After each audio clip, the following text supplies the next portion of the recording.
আমি আজকে আপনাদের সামনে বুনা খিচুড়ি রান্নার রেসিপি নিয়ে চলে এসেছি। যারা আমার চ্যানেলটি সাবস্ক্রাইব করেননি দয়া করে আমার চ্যানেলটি সাবস্ক্রাইব করে পাশে থাকবেন।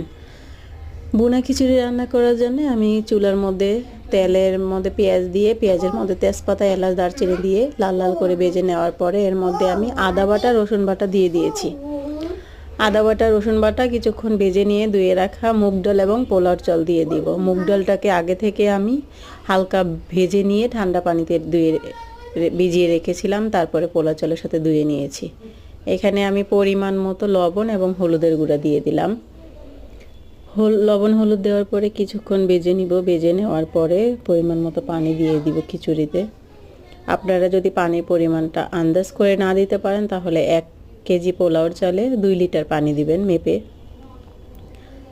তারপরে এখানে কাঁচা মরিচ দিয়ে দিলাম। কাঁচা মরিচ দিয়ে ভালোভাবে নেড়ে চেড়ে দিয়ে 2 মিনিটের জন্য ঢাকনা দিয়ে ঢেকে রেখেছিলাম।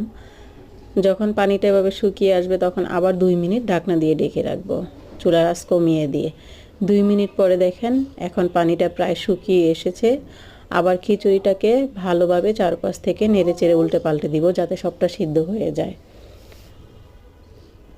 এবার ওপরে ঘি দিয়ে ঢাকনা দিয়ে 15 থেকে 20 মিনিটের জন্য আমি ঢেকে রেখে দিব